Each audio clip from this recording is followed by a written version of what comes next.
Je ne fais pas partie de ceux qui, comme Ronnie Broman, disent on n'amène jamais la démocratie avec des bombes ou avec la violence militaire. L'histoire est remplie d'exemples où, pour mettre fin à la violence, il faut de la violence, et pour faire taire les armes, il faut faire parler les armes. Bah, hélas. Voilà, et ça, il faut l'acter.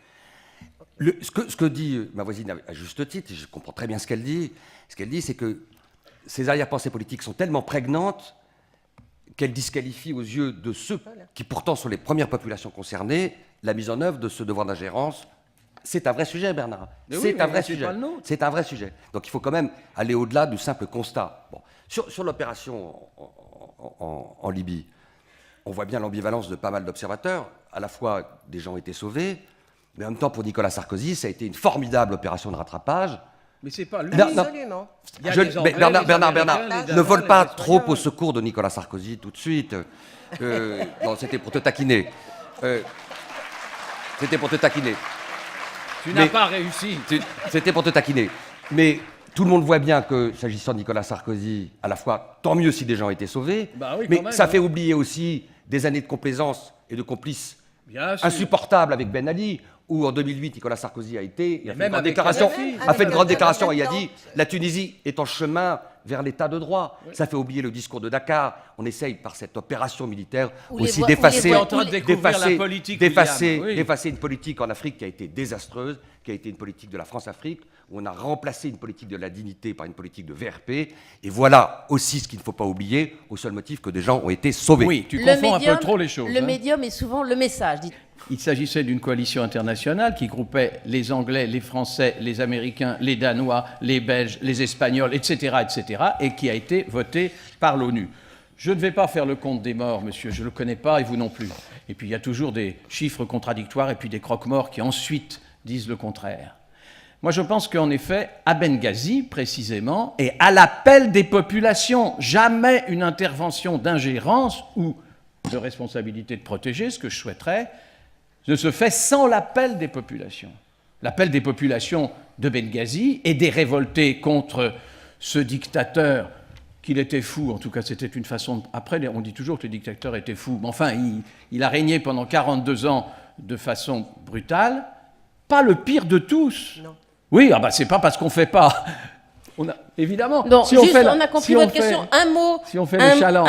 Un mot juste. Oui, nous avons sauvé des vies, premièrement. Deuxièmement, nous n'étions pas chargés, nous ne sommes toujours pas chargés de la politique que le peuple libyen, si il arrive à le faire ensemble, s'il y a des élections, pourra mettre au point après cette intervention qui les a débarrassés du dictateur. L'erreur principale de Kadhafi, c'était son discours quand il a été leur dire, et on a l'impression après coup qu'il parlait comme si c'est très paternaliste. Comme, mais madame, vous avez accepté l'intervention en Benghazi? Monsieur Kouchner, j'ai dit au départ que j'avais accepté, mais avec le temps, on s'est rendu compte qu'on a été quand même manipulé. Toujours, c'est très difficile de parler après vous, donc, mais ce qui fait désordre pour des profanes que nous représentons, moi je ne suis pas politique, je suis profane. Ce qui me choque, je pense que je ne suis pas le seul à être choqué par cette chose-là, c'est qu'on s'aperçoit qu'au cours de la diplomatie mondiale, vous voyez, ces 20 dernières années, les terroristes d'hier sont les alliés de demain, du lendemain, disons, et inversement, et réciproquement. Et ça, c'est très difficile à faire passer pour les populations. Alors, la question, c'est la question, après, on parle d'ingérence, mais comment voulez-vous avoir un socle qui soit suffisamment stable lorsqu'on fait le constat de cette chose-là? William Bourdon. Alors, là, vous liez la question du terrorisme à la question de la responsabilité de protéger. Première observation, moi, en tant que juriste, je pense qu'il n'est pas souhaitable qu'il y ait une définition universelle du crime de terrorisme. Voilà. Mais ce n'est pas le sujet d'aujourd'hui. Pourquoi il n'est pas souhaitable qu'il y ait une définition universelle? Parce que toute l'histoire enseigne que le crime de terrorisme a parfois une dimension tellement politique qu'elle rend l'appréhension de ce crime relative, subjective, et que vous avez raison de dire qu'effectivement, ceux qui ont été les criminels hier sont parfois les partenaires demain dans un processus de paix. Donc il ne faut pas souhaiter une définition universelle de crime de terrorisme. Par contre, l'hyperterrorisme qui s'est inauguré le 11 septembre 2001 à New York pourrait amener une forme de très grand terrorisme, celui d'Al-Qaïda, s'il devait se répéter, à faire partie, il n'en fait pas partie pour l'instant, des crimes internationaux relevant de la Cour pénale internationale. Mais la transition est toute trouvée pour répondre avec une assise à la question de tout à l'heure. Sur Benghazi, on a affaire à quoi? Un terrorisme d'État. Un terrorisme d'État, c'est-à-dire que, évidemment, que l'arithmétique, et je réponds à la question tout à l'heure, l'arithmétique ne peut pas être le critère numéro 1. Vous imaginez le droit qui va fixer des barèmes au-delà de 200 morts, 500 morts, 1000 morts? C'est aberrant, c'est impossible, c'est irrecevable. Ce qui compte, c'est qu'à un moment donné, des populations soient menacées d'extermination. Elles l'étaient à Benghazi.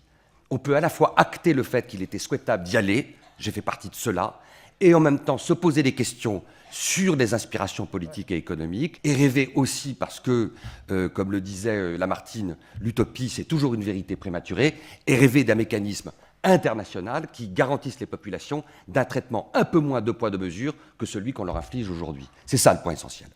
Et se poser des questions aussi, savoir pourquoi on a voulu absolument sauver la population en Libye. Soit c'est tout à fait honorable, je ne suis pas contre l'idée, mais je dis on a été quand même manipulé quelque part. Mais bon, pourquoi on va tout de suite sauver la population libyenne et on oublie les Palestiniens à Gaza? Ils sont bombardés, et sous prétexte qu'ils lancent des roquettes sur Israël, mais on laisse Israël massacrer un peuple, et encercler, et personne ne bouge. Rappelez-vous, non, ce n'est pas au nombre de morts, ce n'est pas 243 ou 2700. C'est sur des victimes précises, en général une communauté, sur un groupe humain, il y a une définition du crime contre l'humanité et des massacres de masse. C'est ça qui fait bouger. À propos de la Palestine, et Dieu sait si je pense avoir vraiment... Vous savez, la reconnaissance de l'État palestinien, j'étais ministre des Affaires étrangères quand j'ai, contre tout le monde, écrit avec mon collègue espagnol Miguel Moratinos, il faut reconnaître l'État palestinien à l'ONU puisqu'on n'arrive pas à faire la paix. Donc vraiment, on n'est pas suspect. Et à Gaza, on a fait... Oui, mais c'est pas simplement pour vous dire, madame, que c'est pas pareil. On utilise toujours l'argument palestinien à juste titre. Je suis partisan 1000 fois d'un État palestinien. Et je pense que c'est une grosse erreur et qu'on a perdu du temps et qu'il y a une analyse à faire de toute la diplomatie mondiale. En gros, c'est pas parce qu'on n'a pas réglé cette question qu'il ne faut pas s'occuper des autres. Voilà. C'est pas parce qu'on ne peut pas sauver tout le monde qu'il ne faut pas essayer d'en sauver un. Est-ce qu'il faut changer la Charte des Nations Unies? Est-ce que voilà, comment aujourd'hui on peut... Qu'est-ce qu'il faut changer pour aujourd'hui avoir une vision plus claire de ce que c'est que justement ce droit de protéger les populations? Alors, sur la Syrie, on sait qu'il y a eu un droit de veto qui a été opposé par la Russie et la Chine sur une résolution qui était pourtant assez modeste et qui visait à condamner les dirigeants syriens qui continuent sous nos yeux et sous les yeux de l'opinion publique internationale à massacrer sa population, ce qui est évidemment totalement inadmissible. Moi, je fais partie de ceux qui considèrent que le droit de veto devrait être impossible, qu'on ne pourrait pas le mettre en œuvre, s'agissant de résolutions qui sont relatives à une opération de secours à une population qui est en danger de mort. Alors une fois qu'on l'a dit, ce n'est pas suffisant, parce que la mise en œuvre d'une telle réforme est évidemment compliquée. D'aucuns disent, oui, peut-être, mais le droit de veto doit être admissible si l'État qui l'oppose peut se prévaloir d'un intérêt vital. Mais qui va être le juge de cet intérêt vital ? Faut-il imaginer un juge international qui viendrait contrôler a posteriori les raisons invoquées pour mettre en œuvre un droit de veto? En tous les cas, il y a là une piste, je termine, il y a là une piste essentielle. Pas de droit de veto pour une opération qui vise à porter secours à une population en danger de mort, et pas plus, pas de droit de veto si le Conseil de sécurité saisit d'une résolution visant à saisir le procureur de la Cour pénale internationale pour mettre en œuvre des investigations à l'encontre d'un présumé criminel contre l'humanité. Ça serait un formidable moyen d'universaliser la justice pénale internationale qui aujourd'hui peine à se crédibiliser. Et puis enfin, et je termine, pourquoi pas imaginer un jour, c'est un rêve, mais imaginer un jour que la Charte des Nations Unies dise que le recours à la force, qui est fondé, chapitre 7, uniquement sur l'exigence de la paix et de la sécurité internationale, soit fondé également sur l'exigence d'éviter de très graves violations de droits de l'homme. Il y a là une ambiguïté dans la Charte qui porte en elle les germes de ce que nous voyons, de ce que nous dénonçons. Parce qu'il n'y a pas de base juridique claire aujourd'hui pour permettre une opération militaire si des populations sont gravement en danger de mort, qu'il s'agisse d'une catastrophe, qu'il s'agisse d'une famine internationale ou qu'il s'agisse d'une menace de génocide. Il faut codifier tout ça. C'est une ingérence humanitaire ou pour sauver la population en danger. Ça doit être assez codifié à haut niveau. Monsieur Bourdon a donné de très bonnes idées. Bon, Monsieur Kouchner dit que c'était très difficile de changer la charte des Nations Unies, effectivement, mais on peut y réfléchir. On peut continuer à espérer. Ceci dit, puisqu'on ne peut pas tellement changer cette charte ou l'améliorer, on peut réfléchir à, je ne sais pas, par exemple, donner un peu plus d'importance ou de poids aux organisations internationales. Il faut obliger ceux qui sont en décision à s'expliquer. Et pour obliger les gens qui sont en décision à s'expliquer, moi je serais assez partant, c'est compliqué, mais c'est pas pour autant qu'il faut y renoncer, qui est une espèce de grand comité de vigilance internationale, regroupant les grandes organisations de défense des droits de l'homme, les plus professionnelles, et qui ait la légitimité d'interpeller le Conseil de sécurité devant l'opinion publique internationale, en disant mais qu'est-ce que vous faites? Qu'attendez-vous? Voilà. En tous les cas, pour créer un débat à l'échelon international. Et puis deuxième idée, très vite, on est très focalisé sur l'intervention militaire, mais avant la résolution qui a été prise autorisant l'opération à Tripoli, il y a eu des résolutions contre Kadhafi. Oui. Il y a des révolutions contre les Syriens qui bloquent les avoirs financiers, qui les empêchent de sortir du territoire. Oui. Or, ces résolutions, voilà un autre point essentiel, les résolutions visant à paralyser les ressources financières des grands bourreaux n'arrivent pas à être mises en œuvre de façon efficace en raison de l'existence des paradis fiscaux. Tant que les paradis fiscaux ne seront pas véritablement mis à l'index et seront les coffres-forts des grands bourreaux, toutes les résolutions prises par le Conseil de sécurité pour tenter d'asphyxier les grands bourreaux resteront lettre morte. Ne craignez-vous pas de remplacer des dictateurs par des dictateurs? Dans la mesure où vous ne contrôlez pas le CNT, ne craignez-vous pas, par exemple, comme la rumeur le dit, que le numéro 2 actuel du gouvernement libyen serait membre d'Al-Qaïda, par exemple? En Égypte, les frères musulmans que nous avons tant décriés, mais après tout ils étaient égyptiens, ont beaucoup évolué, et il est tout à fait clair, et pourtant vraiment nous ne sommes pas intervenus en Égypte, hein, ça a été un mouvement populaire.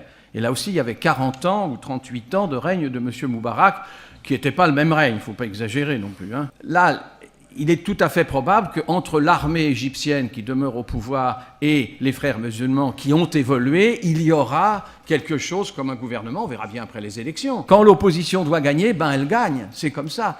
Voilà un semblant de réponse. Pour la Libye, nous verrons bien que le deuxième... Enfin, il n'est pas exactement membre d'Al-Qaïda, mais enfin, disons que sa tendance était, ou alléguée comme telle, je ne sais pas, d'être proche d'Al-Qaïda. Bon, c'est comme ça pour le moment, il y aura des élections aussi et on verra bien. Comment on peut décider pour les démocraties, c'est-à-dire que c'est que le Conseil de sécurité qui va décider pour installer des démocraties dans certains pays qui sont sous dictature, avec le droit de veto.